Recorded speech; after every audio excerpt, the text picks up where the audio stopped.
खबर यह है कि भवानीपुर काउंटिंग सेंटर पर हंगामे की जानकारी है। बीजेपी टीएमसी कार्यकर्ताओं में बहस हुई है। काउंटर सेंटर में एंट्री को लेकर हंगामा हुआ है। हमारे सहयोगी विकास चंद्रा भवानीपुर से हमारे साथ लगातार बने हुए हैं। विकास जी, इस वक्त की क्या कुछ अपडेट है? क्या तनाव अभी भी बना हुआ है या पैरामिलिट्री फोर्स ने हालात को काबू में कर लिया है?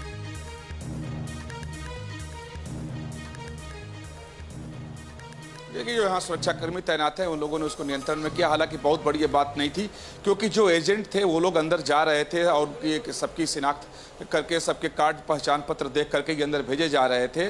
तो एक टीएमसी का एक ही कार्यकर्ता था, उसने इस बात पर आपत्ति दर्ज कराई कि दूसरे गेट से जो एंट्री हो रही है वहाँ जो लोग जा रहे हैं तो हाथ में कोई फाइल नहीं है, और यहाँ से जो लोग जा रहे हैं उनके हाथ में फाइल क्यों है। ठीक सामने ये जो गेट है मेरे, यहीं से सबकी एंट्री हो रही थी।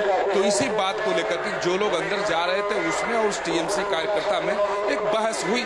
फिर सुरक्षाकर्मी यहाँ पर जो तैनात हैं उन लोगों ने दोनों लोगों को अलग अलग कर दिया और कहा कि जो फाइल जा रहे हैं इलेक्शन कमीशन के द्वारा दिए गए कागज ही हैं, तो इसको लेकर ये अंदर जाएंगे। तो कोई बहुत बड़ा झमेला या बवाला यहाँ पर नहीं हुआ था। सिर्फ एक टीएमसी के कार्यकर्ता और 4-5 जो लोग अंदर जा रहे थे, जिन्हें खुद ही सुरक्षाकर्मी ले जा रहे थे, उन लोगों में बहस हुई थी और 2 मिनट में वो बहस। ठीक है प्रताप, जो सवाल आपसे पूछा था, ये जो जरूरी मुद्दे थे कि स्कूल में कोई टीचर है या नहीं है, गर्ल्स टॉयलेट है या नहीं है, लाइब्रेरी है या नहीं है, या किसानों को सबसे कम पैसे क्यों मिल रहे हैं, राज्य जितने कर्जे में क्यों हैं, क्या ये मुद्दे कहीं चुनाव में नजर नहीं आए? जी बिल्कुल, जिस तरह से चुनाव प्रचार यहाँ पूरी तरह से चुनाव प्रचार शुरू हुआ था, अंत होते होते भी ये मुद्दे कहीं ना कहीं जो आम जनता के मुद्दे हैं उन पर कहीं भी चुनाव प्रचार नहीं किया गया।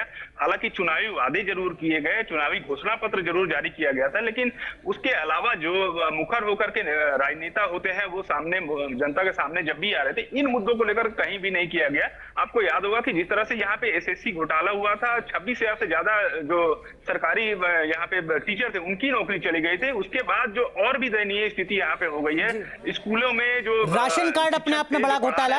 उदय प्रताप जी, राशन कार्ड को लेकर बड़ा घोटाला सामने आया, बड़े आरोप लगे। जी बिल्कुल, कई घोटाले यहाँ सामने आए हैं, लेकिन उन घोटालों को लेकर के जिस तरह से यहाँ चुनाव प्रचार किया गया उनमें कहीं भी उन मुद्दों को नहीं उठाया गया है। सिर्फ जो मुद्दा लगाया गया है वो एसआईआर से जुड़ा हुआ ममता बनर्जी उठा रही थी। दूसरी ओर यहाँ पे प्रवासी जो बांग्लादेशी है उनको लेकर के भाजपा कहीं ना कहीं उन पर हमलावर हो रही थी। तो एसआईआर को लेकर के ज्यादा यहाँ पे चर्चा हुई थी और दोनों ही पार्टियों की ओर से एक दूसरे पर आरोप प्रत्यारोप लगाए जा रहे थे।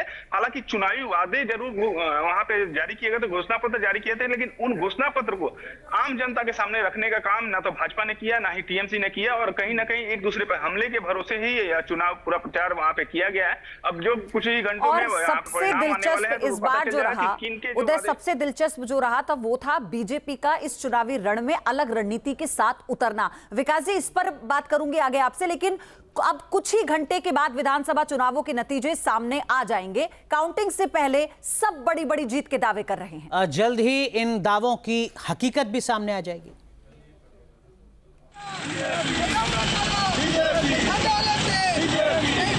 ये जीत के पहले जीत का जश्न है। जी हां, काउंटिंग के पहले ही एक बीजेपी उम्मीदवार ने अपनी जीत का जश्न मना लिया। ये घाटाल विधानसभा क्षेत्र के बीजेपी प्रत्याशी शीतल कपाट है। काउंटिंग के पहले ही इन्होंने अपने समर्थकों के साथ अबीर लगाकर जीत का जश्न मनाया और दावा किया कि जीत बीजेपी की ही होगी।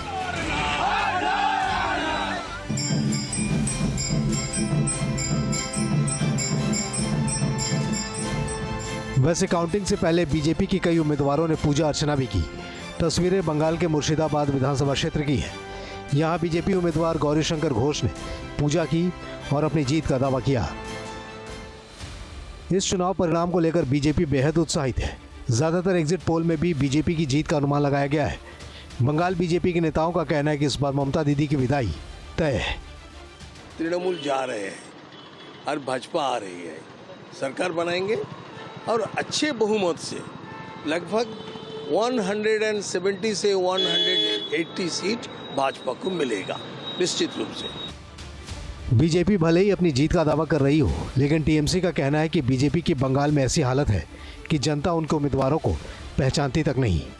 टेंशन बिल्कुल भी नहीं है। मुझे नहीं लगता है कि तृणमूल कांग्रेस का कोई भी कैंडिडेट को कोई टेंशन है।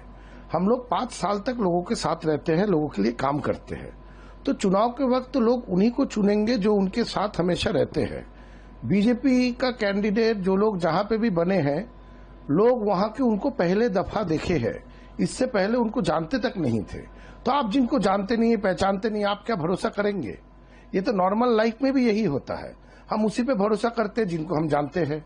तो और ये तो चुनाव है और बड़ा बात है, इसमें भरोसा उन्हीं पे रखा जाता है जो लोगों के साथ रहते हैं, उनके काम आते हैं और 5 साल तक दिखते हैं। हम लोग हमेशा लोगों के साथ रहते हैं। ममता दी यही निर्देश हम लोग सबको देती है।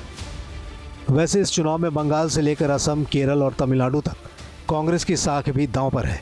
सबसे बड़ा सवाल राहुल गांधी का है। कांग्रेस के नेता अच्छे प्रदर्शन की उम्मीद जता रहे हैं। ये बात कल ही होगी। जो भी रिजल्ट आएगा कल, मैं समझता हूं कि बेहतर रिजल्ट होगा, अच्छा रिजल्ट होगा और आगे के संकेत, आने वाले समय के संकेत उस रिजल्ट पे बहुत अच्छे होंगे। जब जाना था, कैंपेन करनी थी, रीच आउट करना था, मैसेज देना था, तब एक एक मिनट राहुल गांधी जी ने दिया है, एक एक मिनट दिया है। अब वो बैठकर गिनती नहीं करेंगे, जब रिजल्ट्स आएंगे और हम लोग उसकी समीक्षा करेंगे तो यकीनन सबसे आगे राहुल जी हमको लीड करेंगे उसमें कि उस समीक्षा को किस दिशा में ले जाना है।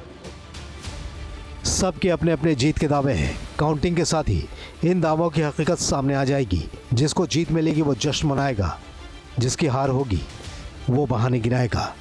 Team news nation.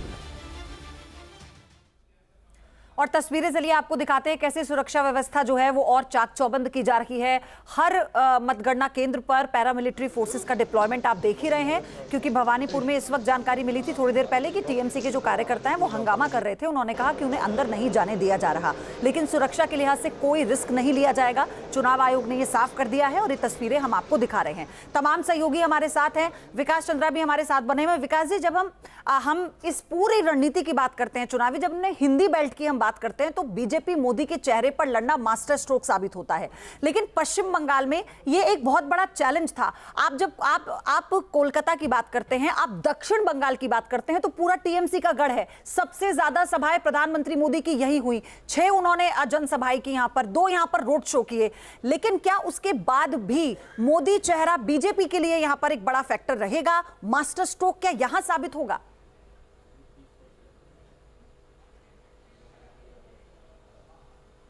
जी देखिए, जो दूसरे चरण में मतदान था वो इलाके ही बीजेपी के लिए सबसे ज़्यादा चुनौतीपूर्ण थे। अगर बीजेपी को उसमें सफलता नहीं मिलती है तो फिर आगे की जो राजनीति है उनके लिए बहुत कठिन हो जाएगी। आप जान रहे हैं कि कोलकाता महानगर में 14 सीटें हैं। पिछले विधानसभा चुनाव में बीजेपी को एक भी सीट नहीं मिली थी, 0 पर बीजेपी आउट हो गई थी।